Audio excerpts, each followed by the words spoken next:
The world's most dangerous criminals are not who you think they are. The names that fill the news, the ones with Netflix documentaries, the ones whose arrests make the front page, are rarely the ones who actually held the most power for the longest time. The real bosses are the ones you have never heard of. The ones who never gave interviews, never got photographed leaving restaurants, never made the kind of mistake that ends a criminal career. What you are about to hear is the story of 10 men who built empires that stretched across continents. Some ran their organizations from prison cells.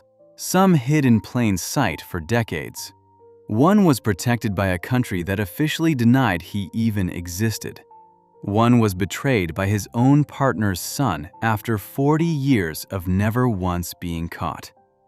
They operated in Italy, Russia, Japan, India, Brazil, Mexico, the United States, and Albania. And between them, they controlled more money, more violence, and more political influence than most governments on Earth. Italy, Sicily. Matteo Messina Denaro, Diabolic. Matteo Messina Denaro was born on April 26, 1962, in Castelvetrano, a small town in western Sicily. His father, Francesco Messina Denaro, known locally as Don Ciccio, was the mafia boss of the entire Castelvetrano area and a close ally of Salvatore Riina, the most feared boss in Sicilian mafia history. Crime wasn't something Matteo stumbled into. He learned to use a gun at 14 and committed his first murder at 18. By his 20s, he had carved out a name inside Cosa Nostra, Sicily's original mafia, through sheer brutality. He made his reputation by murdering rival boss Vincenzo Milazzo from Alcamo, and then strangling Milazzo's 3-month pregnant girlfriend. He once bragged to a friend, "I filled a cemetery all by myself." Italian prosecutors would later link him to over 50 murders, though the true number is believed to be far higher. In the late 1980s and into the 1990s, Messina Denaro rose into the trusted inner circle of Riina himself. When Riina decided to declare all-out war on the Italian state, targeting judges, prosecutors, and government officials, Messina Denaro was not just a foot soldier. He was an organizer. He was sentenced in absentia to a life term for his role in the 1992 murders of anti-mafia prosecutors Giovanni Falcone and Paolo Borsellino. Those two killings shook Italy to its core. Falcone was killed by a bomb planted under a motorway on May 23, 1992. Borsellino was killed by a car bomb on July 19, 1992, just 57 days later.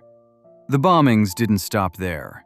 He faces a separate life sentence for his involvement in bomb attacks in Florence, Rome, and Milan in 1993, which killed 10 people.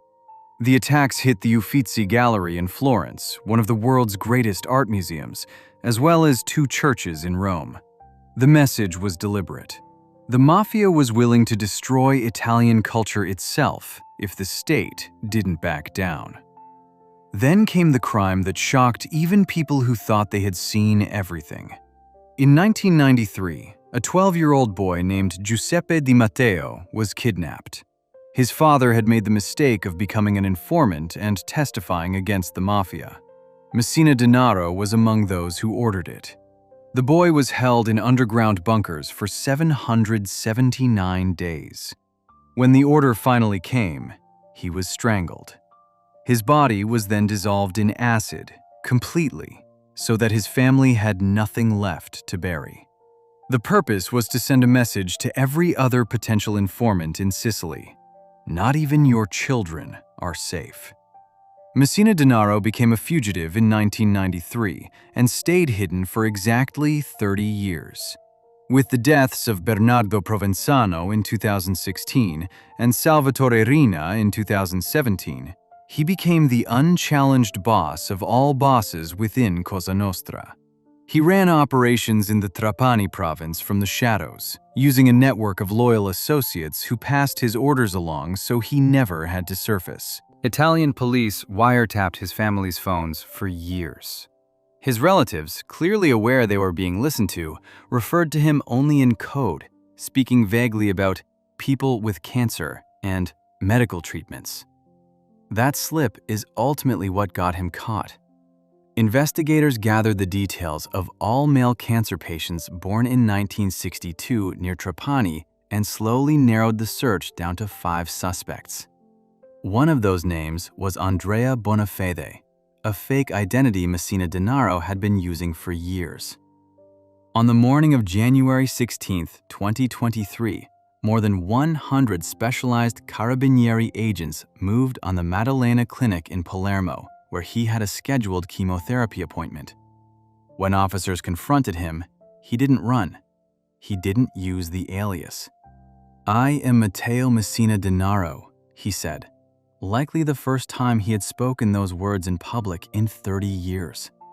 He was transferred to a maximum security prison in L'Aquila in central Italy. He never spoke about his crimes. He never named a single associate. He gave prosecutors nothing.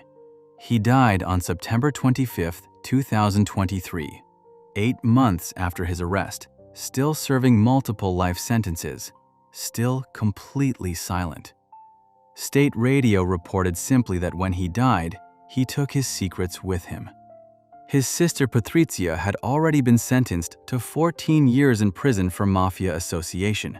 His brother Salvatore was arrested in 2010 and refused to say a single word about Matteo's whereabouts. The entire family had organized their lives around keeping him free. He was 61 years old when he died. He had spent more than half his life as the most wanted man in Italy, and the state never stopped looking for him for a single day of those 30 years.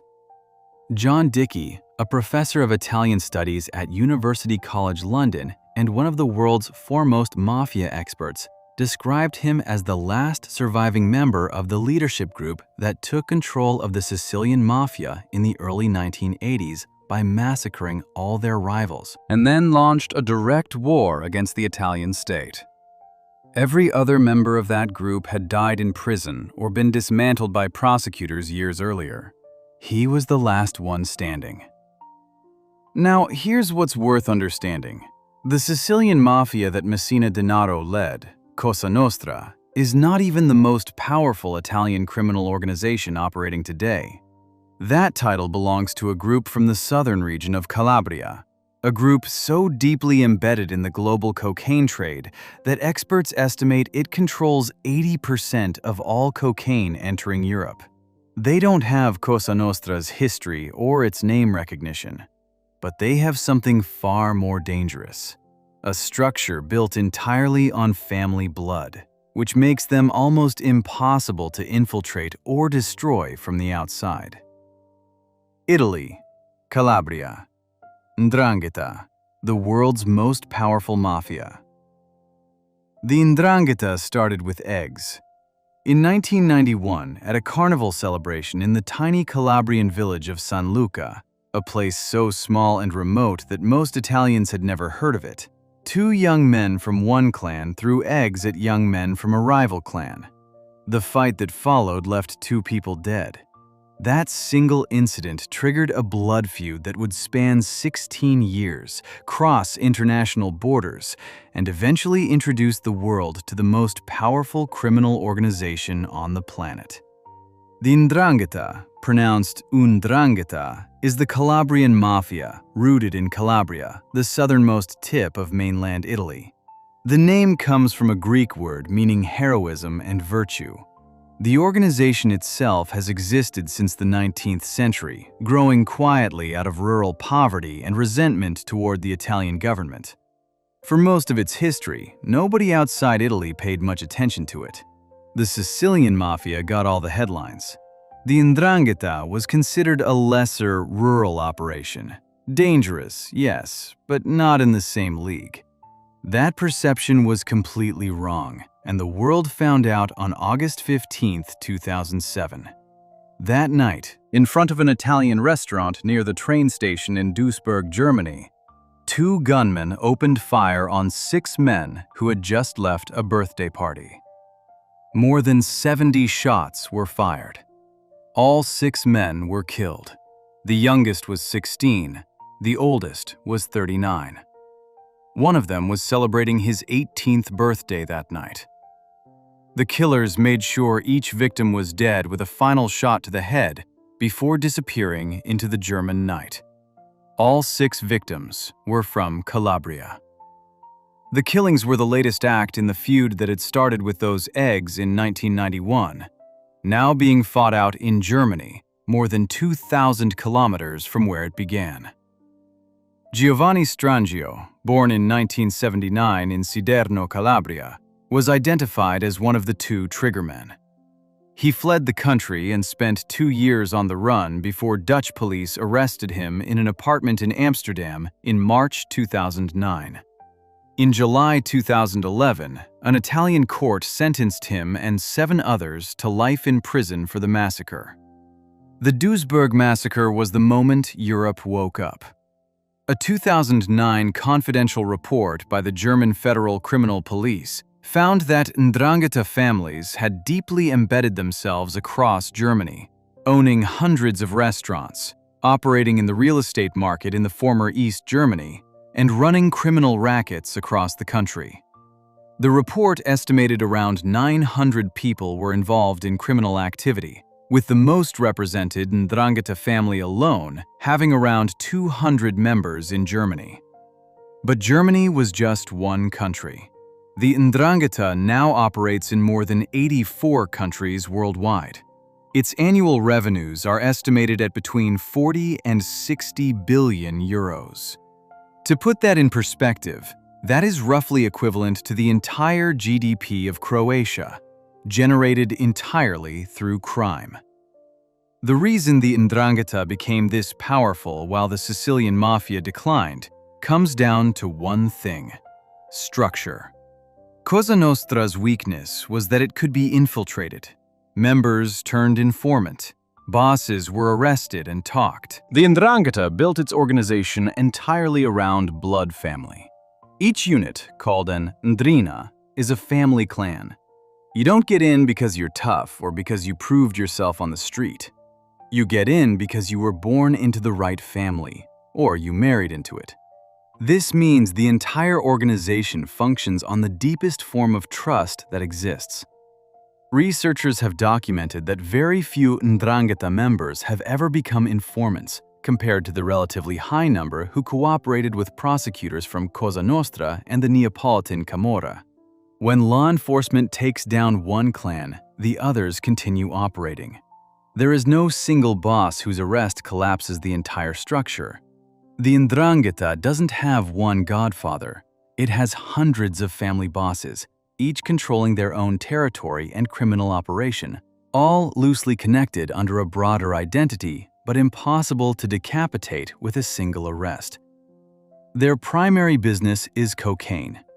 Italian investigators estimate that 80% of all cocaine entering Europe passes through the Calabrian port of Gioia Tauro and is controlled by the Ndrangheta. They established direct partnerships with Colombian cartels, Mexican cartels, and Brazilian criminal organizations starting in the 1980s, cutting out middlemen and becoming the dominant wholesale supplier for the European drug market. Clans have been arrested in Colombia, Ecuador, Brazil, Argentina, and across West Africa. Wherever cocaine moves, the Ndrangheta is involved. One investigation by reporters from OCCRP and IRPI Media tracked a single Ndrangheta clan, the Giorgi Boviciani, that had built a multi-million euro cocaine pipeline from Latin America through West Africa and into the ports of Antwerp, Rotterdam, and Hamburg. The clan's key figure in Germany was running an Italian restaurant in a lakeside tourist town while managing the operation. The laundered money went into the food and restaurant industries. In June 2014, Pope Francis stood in Calabria and publicly stated that Ndrangheta members were excommunicated from the Catholic Church, cut off from God, for what he called their adoration of evil and contempt for the common good. It was an extraordinary statement from a pope. It changed nothing. The organization kept growing. Since January 2025, Interpol's dedicated anti-Ndrangheta operation has supported the arrest of more than 60 members in countries all over the world, including the arrest of Giuseppe Palermo, the Ndrangheta's top boss in Latin America, in Bogotá, Colombia in July 2025. He had been coordinating cocaine purchases from Colombia, Ecuador, and Peru while overseeing shipment routes to Europe.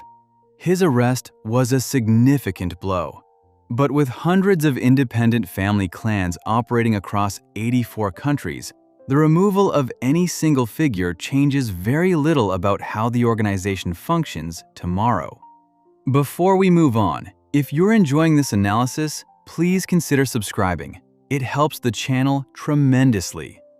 The next boss on this list is someone the FBI described in plain terms as the most powerful and dangerous gangster in the world. Not a cartel leader, not a mafia boss in the traditional sense, but a Ukrainian-born economist operating out of Moscow who built a criminal empire so sophisticated that he committed a billion-dollar stock market fraud in Pennsylvania while being wanted for weapons trafficking, contract murder, and drug running on 4 continents.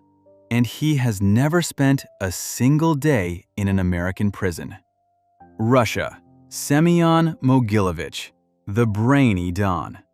Semyon Mogilovich was born on June 30, 1946 in Kyiv, in what was then the Soviet Union. He grew up in the Podil neighborhood, studied economics at the University of Lviv, and graduated with a degree that most people would use to get a normal job. He used it to build the most sophisticated criminal empire in the world. His first significant crimes were relatively small. In the 1980s, tens of thousands of Jewish Soviet citizens were emigrating to Israel and the West. They couldn't easily move their money or possessions, so they needed people to help them sell what they owned before they left. Mogilovich stepped in as that person. He promised families he would sell their assets at fair market value and send them the money. He took everything and sent nothing. He was convicted twice for fraud and currency offenses, once in 1973, once in 1977. He served his time, and when he got out, he thought bigger. By the late 1980s, he had connected himself to the Solntsevskaya Bratva, the most powerful Russian organized crime group in Moscow. His specific role was money laundering, taking their dirty cash and making it look clean through a web of businesses and bank accounts. He was good at it. He was better at it than almost anyone alive. In 1991, he moved to Budapest, married a Hungarian woman named Katalin Pap, obtained a Hungarian passport, and set up his European base of operations. He bought a fortified villa outside the city. Then he did something that showed exactly how his mind worked. He acquired a weapons factory during Hungary's post-Soviet privatization period, absorbing manufacturers of mortars, anti-aircraft guns, and artillery shells. He was now legally in the arms business. His home in Budapest was 300 meters from the Russian embassy. That proximity was not accidental. Through the early 1990s, his operation grew into something the FBI would later describe as a criminal enterprise spanning more than 30 countries, involved in weapons trafficking, drug trafficking, prostitution, contract killings, extortion, and large-scale financial fraud. He employed veterans of the Soviet war in Afghanistan as his enforcers, men trained in violence, who made examples of anyone who crossed the organization. Former Clinton administration anti-organized crime official John Weiner said in a 2006 interview, "I can tell you that Semyon Mogilovich is as serious an organized criminal as I have ever encountered, and I am confident that he is responsible for contract killings." His most brazen operation, and the one that finally got him charged in the United States, was a company called YBM Magnex International. On paper, it was a manufacturer of industrial magnets, incorporated in Canada, listed on the Toronto Stock Exchange, and headquartered in Newtown, Pennsylvania. In reality, it made almost nothing. Between 1993 and 1998, Mogilevich and his associates inflated YBM's stock through forged financial statements, falsified records, and bribes paid to accountants. The stock was pumped from pennies to artificially inflated highs. When the Ontario Securities Commission suspended trading on May 13, 1998, the same morning the FBI raided YBM's Pennsylvania headquarters, shares that had been valued at $1 billion on the Toronto Stock Exchange became worthless overnight. Ordinary investors lost $150 million. The U.S. Department of Justice indicted Mogilevich in 2003 on 45 counts, including RICO conspiracy, money laundering, wire fraud, securities fraud, and mail fraud. The notices of forfeiture in the indictment exceeded $50 million. The U.S. Department of State posted a reward of up to $5 million for information leading to his arrest or conviction. In October 2009, the FBI added him to its 10 most wanted fugitives list. FBI Special Agent Mike Dixon said of him, "I think more powerful than a John Gotti would be, because he has the ability to influence nations. Gotti never reached that stature." None of it brought him to an American courtroom. Russia has no extradition treaty with the United States. In January 2008, Russian police did arrest him, not for anything the FBI cared about, but for tax evasion connected to a Russian cosmetics chain called Arbat Prestige. About 50 armed police commandos took part in the arrest. He was held for 18 months and released on July 24, 2009. The Russian government closed the criminal case against him entirely in April 2011. He walked out and resumed his life in Moscow. The FBI removed him from the 10 most wanted list on December 17, 2015, stating he had been located in Russia and no longer fit top 10 criteria.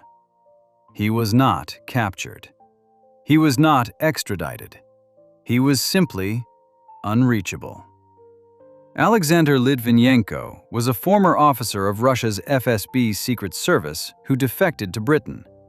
In 2005, the year before Russian agents poisoned him with a radioactive substance in London, a murder that a British public inquiry later found was probably approved by Vladimir Putin, Litvinenko recorded a statement claiming that Putin had maintained a personal relationship with Mogilevich since the 1990s.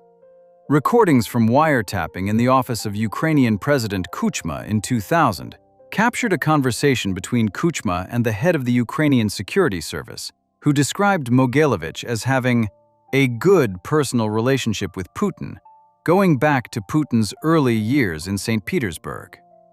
Mogilevich has denied all of it. He told the BBC in 1999 that he was simply an international businessman. He is now in his late 70s. He lives in Moscow. The U.S. federal charges from 2003 remain active and outstanding. He has never answered them. The next boss on this list ran the United States' most powerful organized crime family for decades without anyone being certain he was even the boss. A man so disciplined about secrecy that he let the FBI watch him for years without ever giving them enough to arrest him, again after prison, running an empire that was still active enough in 2025 to be caught up in a federal NBA gambling scandal. United States, Liborio Barney Bellomo. Liborio Bellomo was born on January 8, 1957, in the Bronx, New York. His grandfather was originally from Corleone, Sicily, the same village that gave the Corleone family its name in The Godfather. His father, Salvatore Bellomo, was a soldier in the Genovese crime family and a close associate of Anthony "Fat Tony" Salerno, one of the most powerful mob figures in New York City at the time. Bellomo grew up inside this world the way most kids grow up around their father's profession. He graduated from Monsignor Scanlon High School in the Bronx, spent a year studying mortuary science at college, then dropped it and went the only direction his family had ever pointed. In 1977, at age 20, he was inducted into the Genovese crime family in a ceremony held above a pizzeria in East Harlem. It was one of the youngest inductions the family had seen. He started as a soldier in the 116th Street crew, ran by a captain named Saverio "Sammy Black" Santora. Early money came from bookmaking, gambling, and loan sharking, the standard entry points. But Bellomo was smarter than that, and the people above him noticed quickly. By the early 1980s, Vincent Gigante, the Genovese boss who famously wandered the streets of Greenwich Village in a bathrobe, pretending to be mentally ill to avoid prosecution, had begun grooming Bellomo as his chosen successor. Gigante was running a family that was widely considered the most powerful organized crime organization in the United States, and he needed someone disciplined and invisible to eventually take the reins. Bellomo gave him both. He dressed in jeans and sweatshirts. He avoided restaurants and social clubs in Manhattan. He only met with other mob members late at night in odd locations, away from cameras and crowds. While other bosses were photographed walking into social clubs and making public appearances that handed the FBI surveillance gold, Bellomo was operating in deliberate obscurity. His main criminal focus became labor racketeering, specifically the construction industry and the New York waterfront. He installed Genovese family members into key positions in Carpenter's Local 257 and took control of the rackets at the Jacob K. Javits Convention Center, the massive convention facility on Manhattan's West Side. A report by the New York State Organized Crime Task Force found that an alarmingly high number of the 100 carpenters working at the Javits Center had ties to organized crime, with some being made members of the five families. Contractors who wanted to operate at the Javits paid kickbacks. Union officials passed tribute money up the chain. Bellomo sat at the top of that chain. In 1990, when Gigante was indicted in the Windows case, a scheme in which the mob had been extorting contractors who replaced windows in New York City public housing, Bellomo was appointed acting boss of the entire Genovese family. He was 33 years old. He ran the family for 6 years from that position, making decisions, overseeing operations, and keeping his name out of the newspapers while doing it. In June 1996, it all came down. Federal prosecutors in the Southern District of New York indicted Bellomo on RICO charges, extortion, labor racketeering, and the alleged ordering of 2 murders. Anthony "Hickey" DiLorenzo had been shot dead in the backyard of his home in New Jersey in 1988. Ralph DeSimone had been found shot 5 times in the trunk of his car at LaGuardia Airport in Queens in 1991. Both, prosecutors alleged, were killed because Genovese leadership believed they were informants. Bellomo denied the murders. He took 3 separate polygraph tests and passed all 3. FBI agents actually shaved his head looking for evidence he had used drugs to beat the polygraphs. They found nothing. Without enough evidence to press the murder charges, prosecutors offered a plea deal. Bellomo accepted, pleading guilty to extortion charges and receiving a 10-year sentence. He forfeited approximately $250,000. His daughter Sabrina gave a tearful statement to the judge on his behalf at sentencing. He had missed her high school graduation, her college graduation, and her law school graduation while in prison. While he was still locked up, the federal government came back. In 2001, he was indicted again, this time on money laundering charges tied to the Genovese family's control of the International Longshoremen's Association, where money stolen from dock workers' pension funds was being laundered through Genovese-connected associates. He pleaded guilty to lesser charges, adding more time. Then, in 2006, He and over 30 other Genovese members were swept up in another indictment, this one including charges that he had ordered the 1998 murder of Ralph Coppola, a captain in his own crew who, according to prosecutors, was either stealing from the family or had become a liability. Coppola disappeared in September 1998, weeks before his own sentencing on fraud charges, and was never found. A former Genovese lawyer named Peter Peluso pleaded guilty and admitted he had carried a murder order from Bellomo in prison to the men who carried it out. The government couldn't prove Peluso had physically met with Bellomo. The murder charge was dropped. Bellomo pleaded to mail fraud and received 1 additional year. He walked out of prison on December 1, 2008, after 12 years. Since then, according to law enforcement sources cited by veteran organized crime reporter Jerry Capisi of Gangland News, Bellomo has been the official boss of the Genovese crime family. He operates through a street boss who relays orders to the family's captains and soldiers, keeping the same layered distance from direct activity that Gigante once taught him. By 2016, the FBI formally recognized him as the most likely official boss.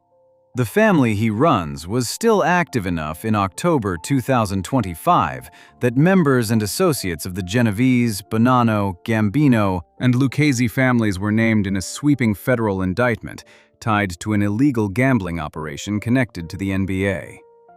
Prosecutors alleged the ring, which used rigged shuffling machines, hidden cameras, and an X-ray poker table to cheat players, had defrauded victims of at least $7 million and created what the FBI called a financial pipeline for La Cosa Nostra. FBI Assistant Director Christopher Raya stated at the press conference, "The FBI has not and will never take their eye off the ball when it comes to Italian organized crime in this city." Liborio Bellomo is 68 years old. He has not been arrested since his 2008 release. He has not been charged with a crime. Law enforcement knows he is running the most powerful American mafia family in the country, and they cannot prove it in court. Before we move on, if you're enjoying this analysis, please consider subscribing. It helps the channel tremendously. While Bellomo built his power through silence and invisibility inside one city, the next boss on this list built his across an entire country, a country where he commands thousands of members, where he has never spent a day outside a prison cell in over 2 decades, and where his orders are still enforced on the streets while he sits in maximum security, serving a sentence of 234 years. Japan. Kenichi Shinoda. Shinobu Tsukasa. Kenichi Shinoda was born on January 25, 1942, in Oita, a city on Japan's southern island of Kyushu. He graduated from a fisheries high school and took a job at a local fishery company, a completely ordinary start to a life that would take a very different direction. In 1962, at age 20, he traveled to Nagoya and joined a gang called the Hirotagumi, which was an affiliate of the Yamaguchi-gumi, Japan's most powerful criminal organization. He was beginning at the bottom of a hierarchy that he would one day sit at the top of. The Yakuza are not outlawed in Japan. They operate in a legal gray area, regulated and monitored, but not banned. They have official office buildings, publish newsletters, hand out business cards, and have been known to organize disaster relief. When the Kobe earthquake struck in 1995, the Yamaguchi-gumi was among the first organizations distributing food and supplies to survivors, doing it faster and more effectively than the government. After the 2011 Tohoku earthquake and tsunami, they opened their offices to the public and sent supplies north.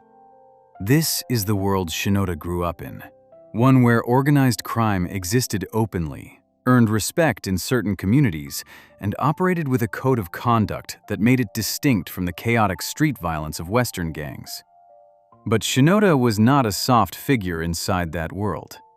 In the early 1970s, during a gang war between his Hirotagumi and a rival organization called the Dai Nippon Heiwakai, he killed a rival boss using a katana, a traditional Japanese sword. He was convicted of the murder and spent 13 years in prison. That killing, and the prison time it produced, became the foundation of his reputation. Inside the Yakuza world, having killed a man, particularly an enemy boss, with your own hands, was considered proof of both loyalty and nerve. After his release, Shinoda rebuilt his standing. In 1984, he co-founded a new gang called the Kodokai with his close partner Kiyoshi Takayama. Under their leadership, the Kodokai became one of the most successful branches in the entire Yamaguchi-gumi, establishing operations across 18 Japanese prefectures and pushing into the Kanto region around Tokyo, territory that had never traditionally been Yamaguchi turf.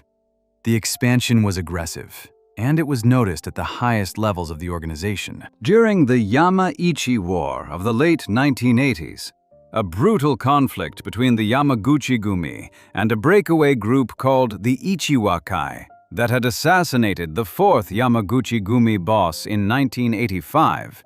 Shinoda's performance fighting for the parent organization earned him a seat at headquarters in Kobe.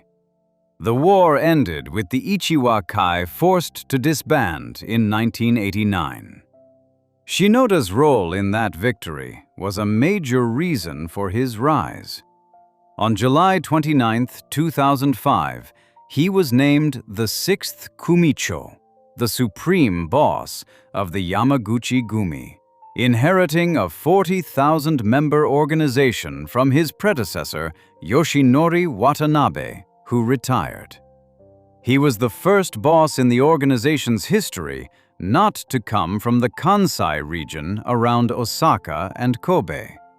At his induction ceremony, he refused to arrive in a chauffeured limousine and took the train instead. On the way to the banquet arranged in his honor, he stopped at a street-side ramen restaurant. The message was deliberate. He was not interested in performing wealth, only in exercising power. He lasted exactly 4 months as a free man in his new role. On December 4, 2005, he began serving a 6-year prison sentence, a conviction that had originally come in 1997 when one of his bodyguards was caught with an illegal pistol and Shinoda was convicted of conspiring with him. He had appealed all the way to the Japanese Supreme Court, which finally rejected the appeal. He reported to the Osaka Detention Center and was transferred to Fuchu Prison. He ran the organization from inside, while his deputy, Takayama, managed daily operations on the street. He was released on April 9, 2011, 8 months before his sentence was technically complete. In 2012, the Obama administration imposed sanctions on Shinoda as the leader of the Yamaguchi-gumi, and on Takayama as his second-in-command. The U.S. Treasury Department stated that the group earned billions of dollars annually from drug and human trafficking, prostitution, money laundering, and fraud. Those sanctions froze any assets they held under American jurisdiction and made it illegal for U.S. citizens or businesses to engage in transactions with them. In August 2015, the organization fractured. Major Kobe-based factions, including the powerful Yamakin-gumi, broke away to form a rival organization called the Kobe Yamaguchi-gumi. At the time of the split, about 2,800 members left with them, roughly half the Yamaguchi-gumi's membership. What followed was a decade-long internal war. Shootings, stabbings, office attacks, and assassinations across central and western Japan. Police logged 150 incidents linked to the conflict. Both organizations were designated as violent conflict groups, which meant gatherings of 5 or more members or the use of their offices became criminal offenses in themselves. By the end of 2024, the Yamaguchi-gumi's active membership had fallen to 3,300, less than a tenth of its peak. The splinter group that had once challenged them had collapsed to around 120 members. In April 2025, senior Yamaguchi-gumi executives took the unusual step of physically visiting the Hyogo Prefectural Police Headquarters and submitting a written letter pledging to end hostilities. The move was widely interpreted as an attempt to get the conflict designation lifted so the organization could operate more freely again. Shinoda is 83 years old. He has been the boss of the Yamaguchi-gumi for nearly 20 years across 2 separate prison sentences and one of the most damaging internal splits in Yakuza history. In April 2025, he was named as a defendant in a civil damages lawsuit filed in Fukuoka District Court over a fraud scheme, the second time that legal system had been used against Yakuza bosses in Japan. His organization still controls billions in annual revenue despite its membership decline.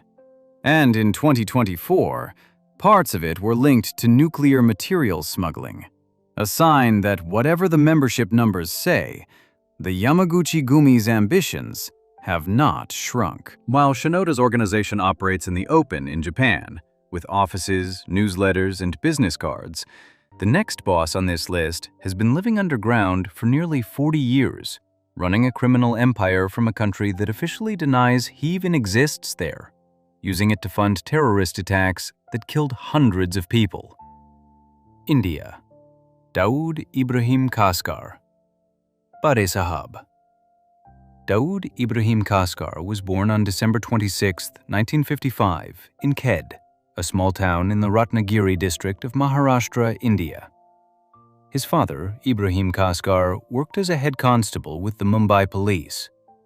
The irony of that detail has never been lost on anyone who followed Dawood's story. India's most wanted criminal grew up in the home of a policeman. His family moved to Dongri, a densely packed neighborhood in South Mumbai near the Bendi Bazaar.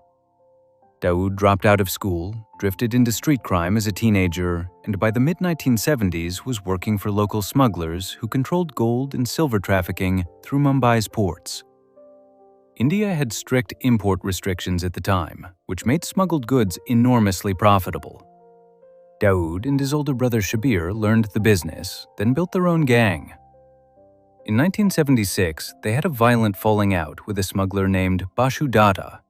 Dawood and several friends attacked Dada's men with empty bottles, and from that confrontation, D Company was born. By 1981, Dawood had laid the foundation for his own crime network.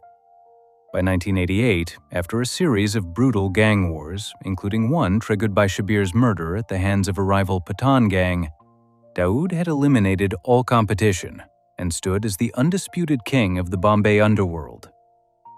D Company controlled an estimated 25 to 30% of India's entire gold and silver smuggling market. Extortion rackets, kidnapping for ransom, contract killing, and narcotics trafficking filled in the rest.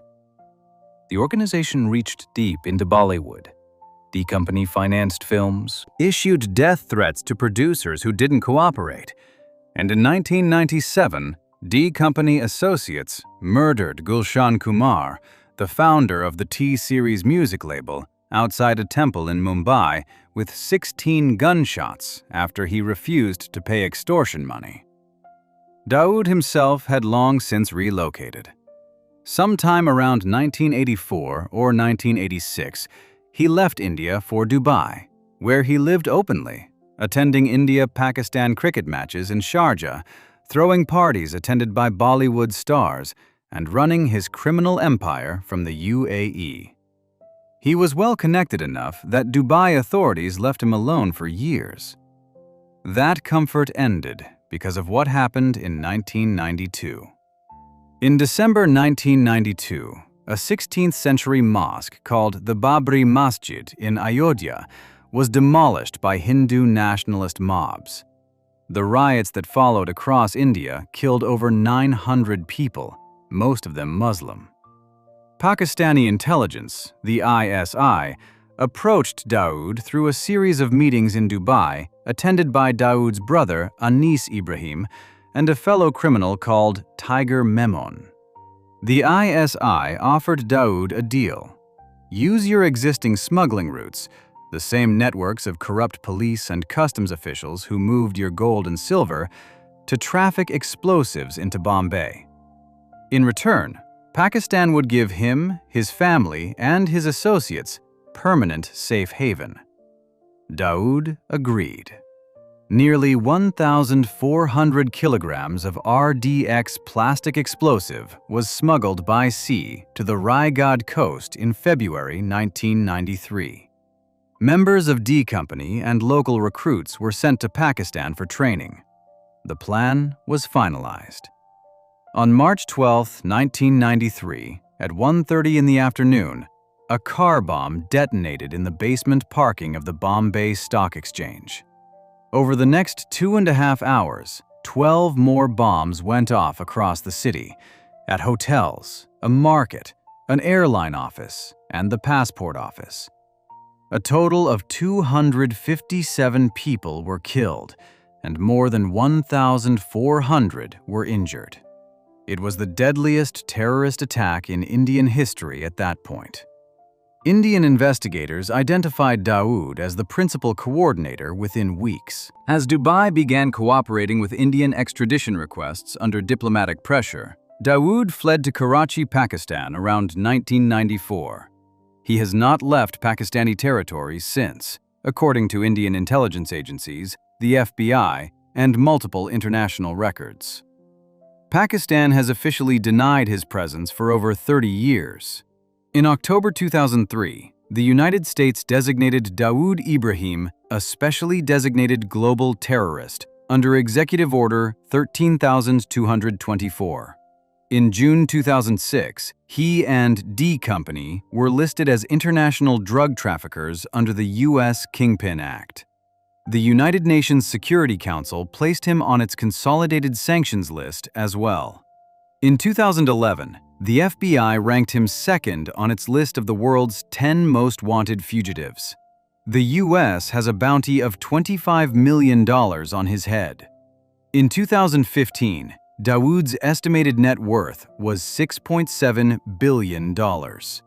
Pakistan's denials have been undermined by its own documentation. In August 2020, under pressure from the Financial Action Task Force, the global money laundering watchdog, Pakistan listed Daoud Ibrahim on its own domestic sanctions list. That filing included his Karachi addresses. The United Nations Security Council Consolidated List, dated June 11, 2025, lists 3 specific addresses in Pakistan for Daoud Ibrahim: a property called White House near the Saudi Mosque in Clifton, Karachi, house number 37 on 30th Street in the Defense Housing Authority area of Karachi, and a palatial bungalow in the hills of Noorabad in Karachi. Pakistan has never formally acknowledged these addresses. His organization remains active. In 2024 and 2025, Indian authorities ran multiple joint operations with the Navy under Operation Sagar Manthan that seized thousands of kilograms of drugs linked to D Company networks. Associates are still being extradited from the UAE to India through Interpol channels as recently as July 2025. In November 2025, Indian intelligence issued an alert over a new alliance forming between D Company and remnants of the Tamil militant group LTTE to expand drug trafficking routes through South India and Sri Lanka. Daoud Ibrahim is 69 years old. He has not set foot in India since the early 1990s. He has never been tried for the 1993 bombings.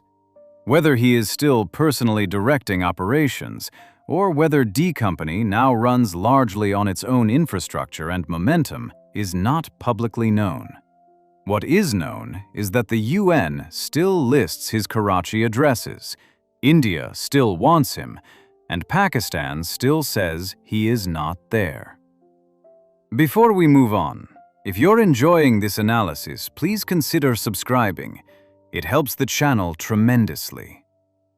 While Daoud built his power by moving from a street gang to a global criminal terrorist organization over decades, the next figure on this list did something different.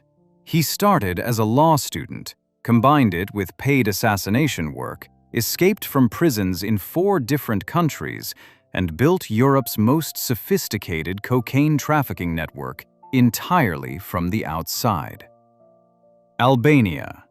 Dritan Recepi, the king of cocaine.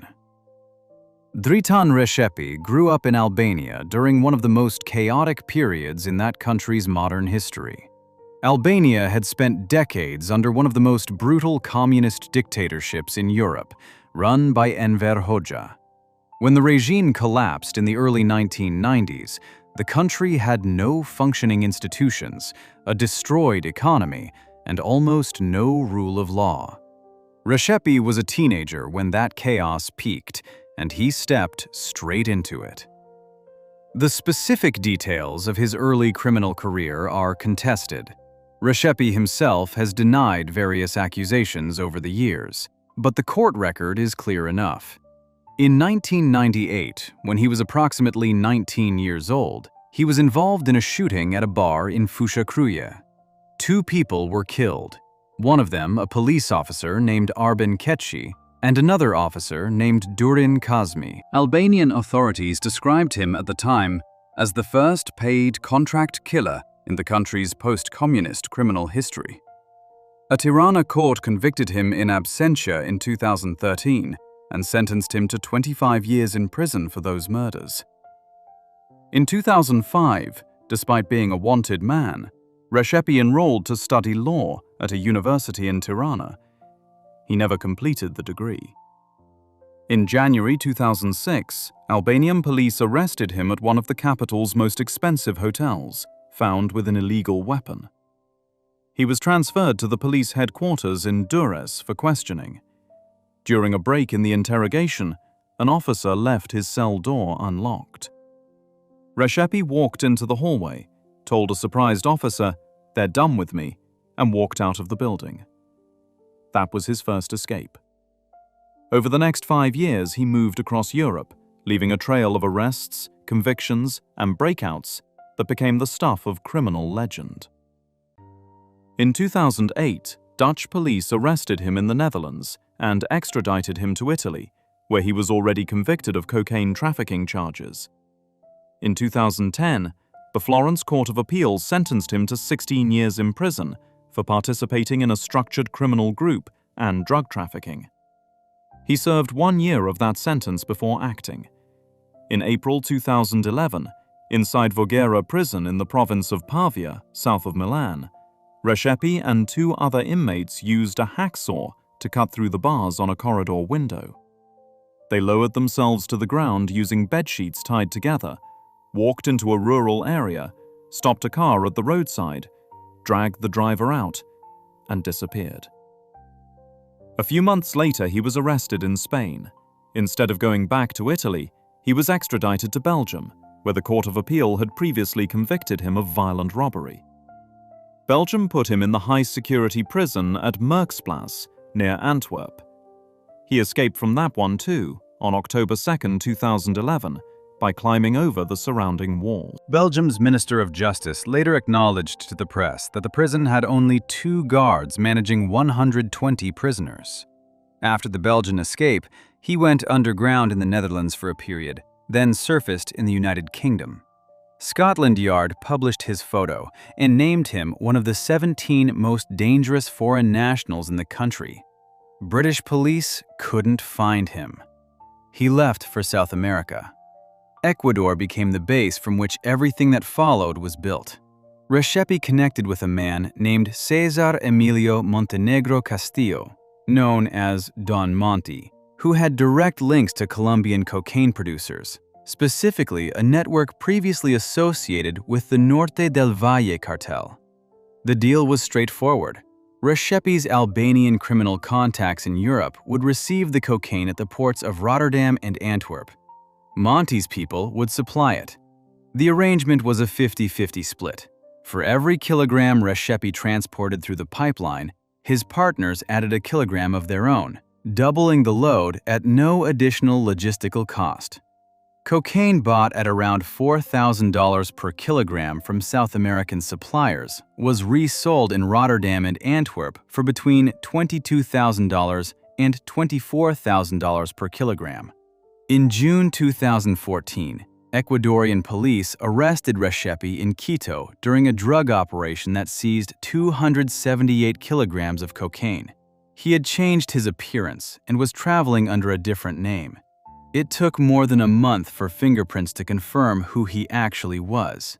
He was already on Interpol's list of the 10 most wanted fugitives in the world. An Ecuadorian court sentenced him to 13 years in prison. He built his empire from inside that cell. Reshepi bribed prison staff to obtain a mobile phone.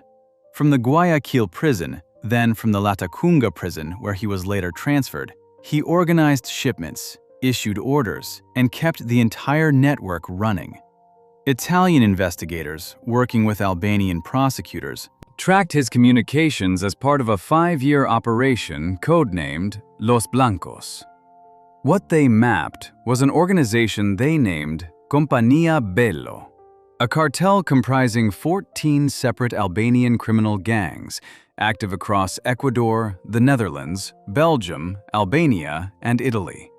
According to Europol, what made the organization uniquely dangerous was its structure. While most drug trafficking networks specialized in one part of the supply chain, Compañía Bello controlled the entire chain from source to street, directly negotiating with South American producers, managing shipments to European ports, and overseeing distribution to buyers across the continent. Proceeds were laundered through Chinese money transfer networks operating inside the Albanian diaspora community in the Netherlands. In September 2020, police in 10 countries executed coordinated raids across Europe and the Middle East. Over 20 people were arrested. Nearly 4 tons of cocaine were seized, along with more than 5.5 million euros in cash. Europol called it the largest crackdown on Albanian organized crime in history. Reshepi was not among those arrested. He remained in Ecuador, still technically serving his sentence. In 2021, he was released under house arrest with an ankle bracelet and an agreement not to leave the country. In early 2022, he cut off the bracelet and vanished. He surfaced in November 2023 when Turkish police arrested him in Istanbul, traveling under a Colombian passport bearing the name Benjamin Omar Perez Garcia. He was extradited to Albania in January 2025 under heavy police escort, arriving at Tirana's airport with an armed security detail. He now awaits trial in Albania, where the courts have already sentenced him in absentia to 25 years for the 1998 murders. Italy, Belgium, and the United Kingdom all submitted extradition requests, but Albania's took precedence. He is 45 years old. He has been convicted in Italy, sentenced in absentia in Albania, convicted in Ecuador, convicted in Belgium, and charged with ordering murders from prison. He has escaped custody 4 times across 4 different countries. His organization was called the most sophisticated Albanian criminal network in European history by the prosecutors who dismantled it. While Reshepi built his power through cocaine trafficking and prison breaks, the next figure on this list built his by commanding Brazil's most powerful criminal organization from behind bars. A man currently serving 234 years in prison who still managed to order the assassination of a retired police official in broad daylight on a public road in 2025, 15 years after that man had left his job. Brazil. Marcos Williams Herbas Camacho. Marcola Marcos Williams Herbas Camacho was born on April 13, 1968, in São Paulo, Brazil, to a Bolivian father and a Brazilian mother. He was orphaned at 9 years old. With no parents and no support, he survived on the streets of São Paulo by stealing. The glue he inhaled as a child to dull hunger and cold gave him his lifelong nickname, Marcola, a combination of his first name and the Brazilian slang word cola for the industrial adhesive he breathed in as a kid on the streets. He was committing crimes before he was a teenager. By his late 20s, he had built a reputation in São Paulo's underworld through a series of bank robberies. In July 1999, police in São Paulo spotted him driving one of his imported luxury cars and arrested him. He had been associated with the robbery that year of more than 32 million Brazilian reais, roughly $18.3 million at the time, the largest bank heist in São Paulo's history. He has been in prison ever since. He was 31 years old. The organization he would come to lead was born before his arrest in the ruins of Brazil's prison system. On October 2, 1992, military police in São Paulo killed 111 prisoners during a riot at the Carandiru Penitentiary, the single deadliest police operation in Brazilian history. Less than a year later, on August 31, 1993, 8 inmates at the Taubaté House of Custody founded a group they called the Primeiro Comando da Capital, the First Capital Command, the PCC. Their stated purpose was to fight the violence and injustice inside Brazilian prisons. They adopted a slogan: peace, justice, and freedom. By the time Marcola arrived at Taubaté after his arrest, the group had already taken root. He met its co-founders, including a man called Geleao and his childhood friend Dionísio Cesar Leite, known as Cecinha. He was eventually baptized into the organization, which they internally called the Crime Party. He rose steadily through the prison hierarchy on the strength of his intelligence, his organizational instincts, and his willingness to make hard decisions. By November 2002, he had taken over as the PCC's maximum leader. His first act of consolidation was brutal but methodical. He placed death bounties on Geleao and Cecinha, the organization's co-founders, after they became state witnesses and cooperated with police. Both were eventually killed. He then restructured the entire organization. Every member was required to pay monthly dues.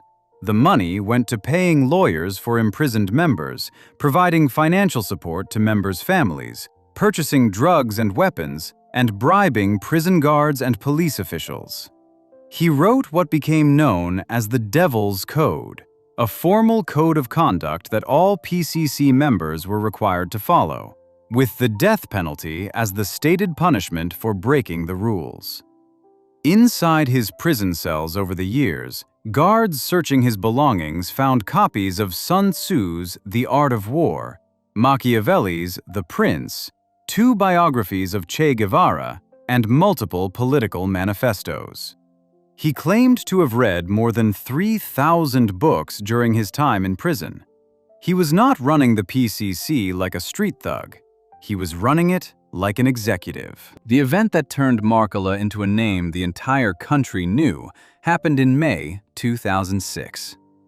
Authorities planned to move him and approximately 700 prisoners to higher security facilities to cut off their communications with members on the outside. Marcola obtained recordings of the hearing where this plan was discussed. He immediately used a cell phone, smuggled into his cell, to contact PCC leaders across the state. On the night of May 12, 2006, the attacks began. Simultaneous uprisings broke out in 74 detention centers across São Paulo state. Outside on the streets, PCC members launched 299 coordinated attacks against police stations, police officers, banks, city buses, fire departments, and public buildings. The 55th Police Department was attacked by 15 cars. Officers were shot dead near their homes. Buses were set on fire. The largest city in South America came to a complete standstill for 4 days. South America's greatest economic hub ground to a halt, costing the city tens of millions of dollars in losses. When the violence finally stopped, 43 law enforcement officers and dozens of civilians were dead, with the total death toll, including police reprisals against civilians in the days that followed, exceeding 150 people. On June 8, 2006, Markkula appeared in court and testified that he was the official leader of the PCC. He described the organization as structured like a web made up of a comprehensible organized hierarchy. In one widely circulated statement from prison, he said, "It is you who are afraid of dying, not me.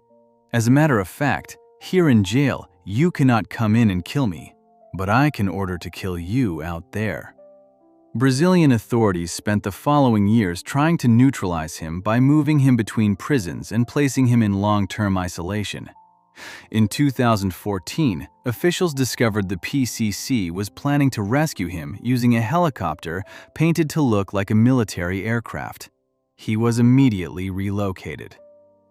In 2018, A nearly identical plan was uncovered and thwarted, requiring Markkula and 21 other senior PCC members to be relocated again. That same year, he received an additional 30 years on his sentence for directing a network of lawyers who exchanged messages between imprisoned PCC leaders and paid bribes to public officials on the organization's behalf. He is currently serving 234 years in a maximum security prison. In February 2024, a serious internal crisis erupted when a recording of Markkula calling a fellow PCC leader a psychopath was used as evidence in that leader's criminal trial. Two senior PCC figures ordered Markkula's death over the perceived betrayal. By March 2024, his allies inside the organization had crushed the rebellion. The two challengers were expelled from the PCC. Their deaths were ordered, and all their assets, including drug sales points and money laundering stakes, were seized by the faction loyal to Markkula. In September 2025, PCC members armed with assault rifles forced a car off a public road on the São Paulo coast and shot the driver more than 20 times. The victim was Rui Ferraz Fontes, 63 years old, a retired civil police chief who had built the criminal indictment against the entire PCC leadership back in 2006. He had been retired for years and was serving as a municipal secretary. In October 2025, 9 suspects were arrested, and their involvement was confirmed as PCC orchestrated. The organization had waited 15 years to settle that account. Markkula has never walked free since his arrest in 1999. He is 57 years old. He runs a criminal organization that the Brazilian Federal Revenue Service reported in August 2025 controlled at least 30 billion reais, approximately $5.57 billion in property investments. The United States formally moved to designate the PCC as a terrorist organization in March 2026. Before we move on, if you're enjoying this analysis, please consider subscribing. It helps the channel tremendously. While Markkula built his power entirely from within prison walls inside one country, the next boss on this list did the opposite. He built his from the outside, running a criminal organization that has stayed untouched for decades precisely because the country that shelters him officially pretends he doesn't exist, while his name and home addresses appear on United Nations sanctions documents. Russia. Sergei Mikhailov. Mikas, Sergei Mikhailov, was born on February 7, 1958, in the Solntsevo neighborhood of Moscow, a working-class district in the city's southwest, close to the major ring road and within easy reach of Vnukovo International Airport. He grew up there, went to school there, and started his working life there as a waiter at the Sovietskaya Hotel in Moscow. The hotel was known as one of the few places in the Soviet capital where alcohol was served after hours, which meant it attracted a particular clientele: criminals, black market traders, and shady business figures. That is where a young waiter named Mikhailov got his first sustained exposure to the underworld. In 1984, at age 26, he was arrested and convicted of theft and fraud, specifically selling his own motorbike and then filing a false claim that it had been stolen. He received a 6-month sentence in the Russian Gulag, the prison labor camp system.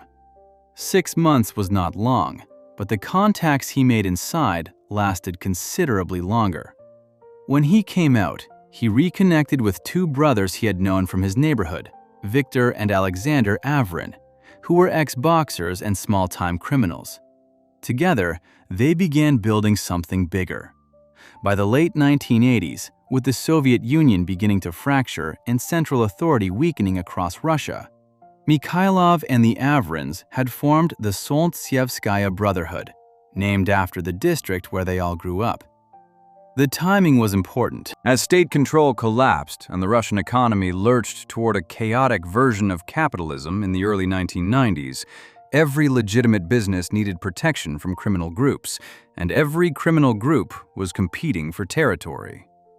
The Solntsevo Brotherhood positioned itself early. It offered protection to underground gambling operations. It extorted kiosks and street markets. It controlled the car import business that ran through the transport routes near the Vnukovo airport. By 1993, the Solntseevskaya Brotherhood was the biggest organized crime syndicate in Moscow.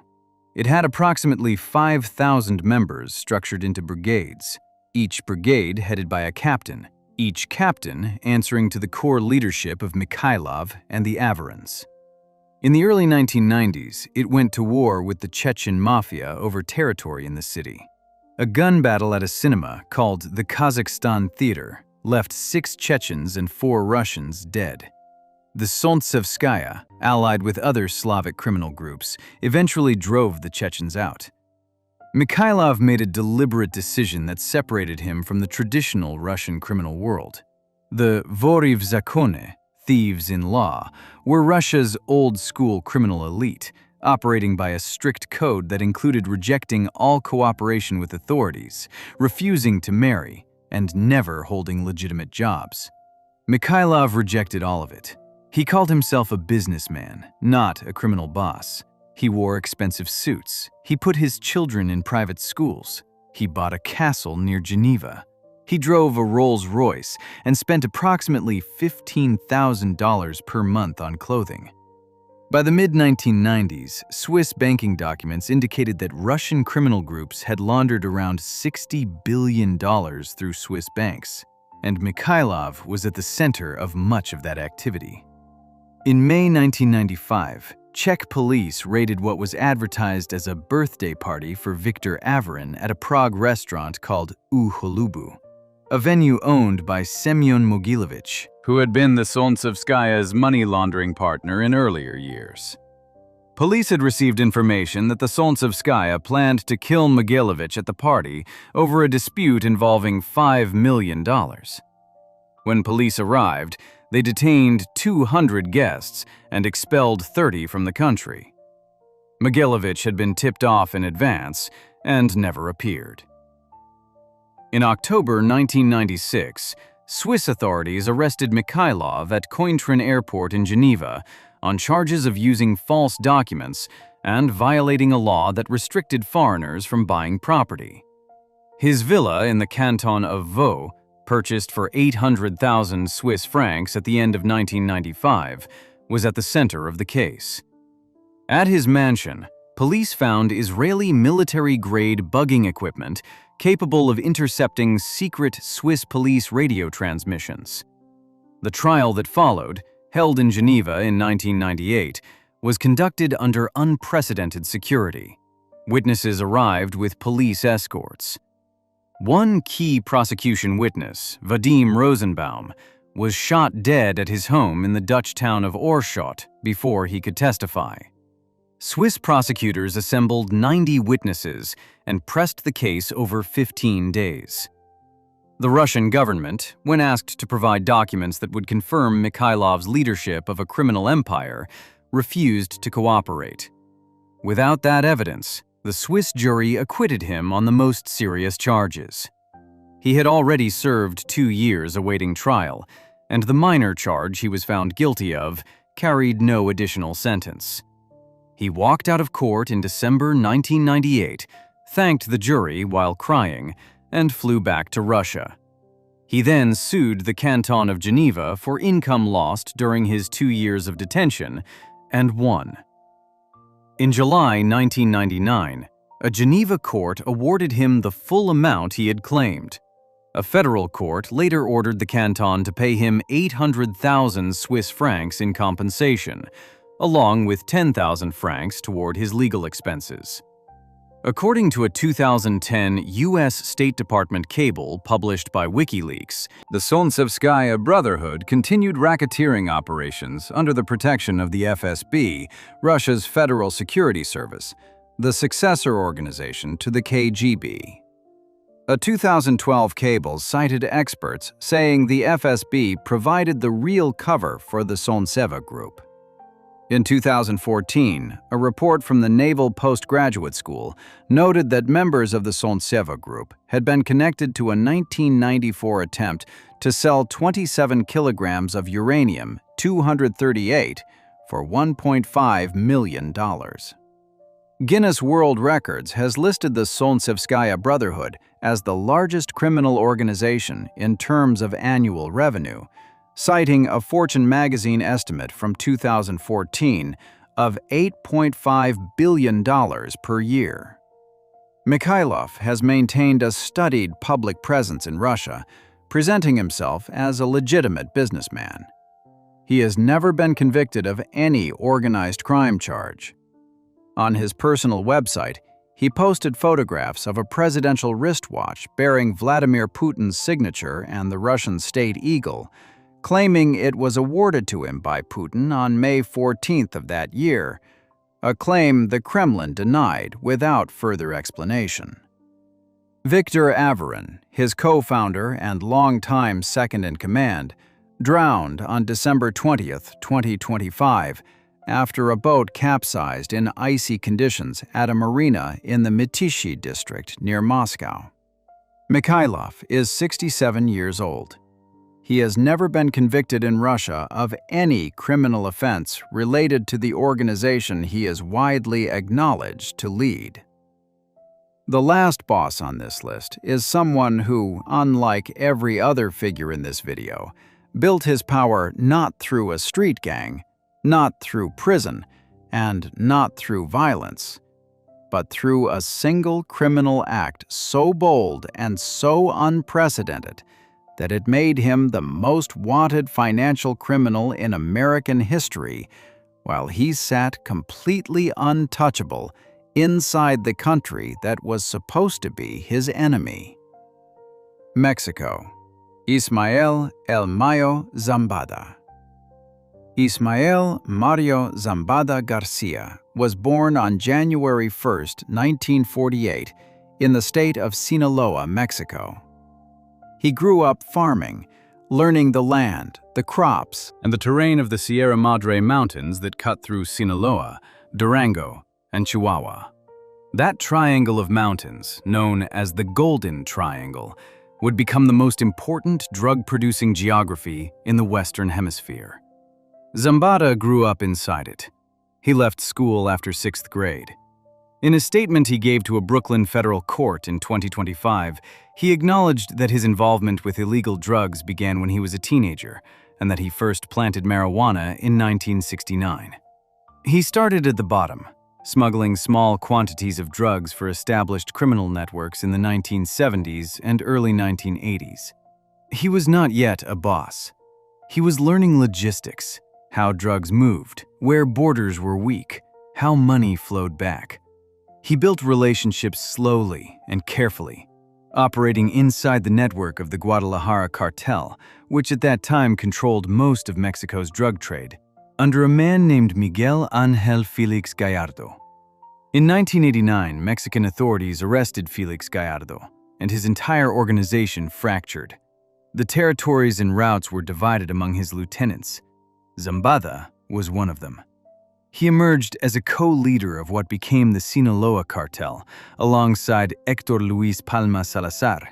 Ignacio Coronel Villarreal, and Joaquin Guzman Loera, the man the world would come to know as El Chapo. From that moment, Zambada built his half of the organization quietly. El Chapo grabbed headlines, got arrested twice, escaped from maximum security prisons, was featured in magazine profiles, and eventually sat in a Brooklyn courtroom in 2019, watching himself get sentenced to life plus 30 years. Zambada watched none of that from a courtroom. He watched it from Sinaloa, free. Where El Chapo was theatrical and impulsive, Zambada was methodical. He never appeared in a magazine.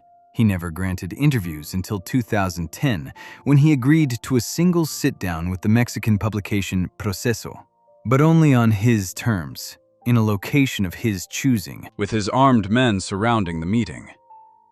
In that interview, he made one of the most candid admissions ever given by a cartel boss. "I'm terrified of being incarcerated. I'd like to think that, yes, I would kill myself." He said he lived in permanent fear of prison and had spent decades organizing his entire life around never seeing the inside of a cell. For over 40 years, he succeeded. While El Chapo was captured 3 times, while the sons and brothers and nephews of both men cycled through American and Mexican federal courts, Zambada was never arrested. Not once. He bribed his way through Mexico's government, military, and police for decades. His son Vicente, who later became a cooperating witness for the U.S. government, testified at El Chapo's 2019 trial that Zambada's bribery budget was often as much as $1 million per month, with payments going to high-level Mexican public officials. Those bribes began, Zambada himself acknowledged in court, when the Sinaloa cartel was first getting established. The scale of the organization he helped build was staggering. From 1980 until his arrest in 2024, the Sinaloa cartel transported at least 1.5 million kilograms of cocaine to the United States. That figure came from Zambada's own guilty plea in a Brooklyn federal court on August 25, 2025. In addition to cocaine, the cartel moved heroin, methamphetamine, and fentanyl. The organization used aircraft, submarines, container ships, fishing vessels, go-fast boats, buses, rail cars, tractor-trailers, and automobile tunnels to move product across the border. Distribution cells operated in Arizona, Atlanta, California, Illinois, and New York. The cartel maintained direct relationships with cocaine producers in Colombia and maintained suppliers of chemical precursors in Asia for the production of synthetic drugs. Zambada was considered the cartel's operational brain. He was described by law enforcement as the strategist, more involved in the day-to-day running of the business than the flamboyant El Chapo, more concerned with logistics and corruption than with violence for its own sake. That calculation served him well for decades. But Zambada was not nonviolent. During his August 2025 guilty plea, he acknowledged that he directed people under his control to kill others to further the interests of his organization, and that many innocent people were killed. He said he ordered the murder of his own nephew. The U.S. government's indictment accused the Sinaloa cartel under his leadership of kidnapping, torturing, and killing at least one U.S. citizen during the cartel's war against the Juarez cartel. He was arrested on July 25, 2024, the first time he had ever been in custody in his life, at age 76. What happened was not the result of any law enforcement operation. It was a betrayal from inside his own world. Joaquin Guzman Lopez, one of El Chapo's sons, lured Zambada to a meeting outside Culiacan under the pretext of mediating a political dispute. When Zambada arrived, armed men in military uniforms ambushed him, placed a dark hood over his head, tied him up, handcuffed him, and forced him into the back of a truck. He was then driven to a nearby airstrip and loaded onto a private plane. On the plane, according to his own written account, Guzman Lopez bound him to a seat with zip ties. The plane landed at a private airstrip in El Paso, Texas, where U.S. federal agents were waiting on the tarmac. He appeared in court days later in a wheelchair. He pleaded not guilty at his arraignment in Brooklyn on September 13, 2024. On August 25, 2025, he changed that plea, pleading guilty to one count of engaging in a continuing criminal enterprise spanning 35 years and one count of racketeering conspiracy. Judge Brian Cogan said he would sentence Zambada to life in prison. The plea agreement ordered him to forfeit $15 billion. His sentencing was scheduled for January 13, 2026. Attorney General Pamela Bondi called the plea a landmark victory and said he will die in a U.S. federal prison where he belongs. He had run the most powerful drug trafficking organization in the Western Hemisphere for over 40 years. He had never spent a single night in a cell. In the end, it wasn't police work or intelligence or a government operation that got him. It was one of El Chapo's sons, cutting a deal, putting a bag over his head, and flying him across a border he had spent his whole life controlling from the other side. If you enjoyed this breakdown, make sure to subscribe. Thanks for watching, and I'll see you in the next one.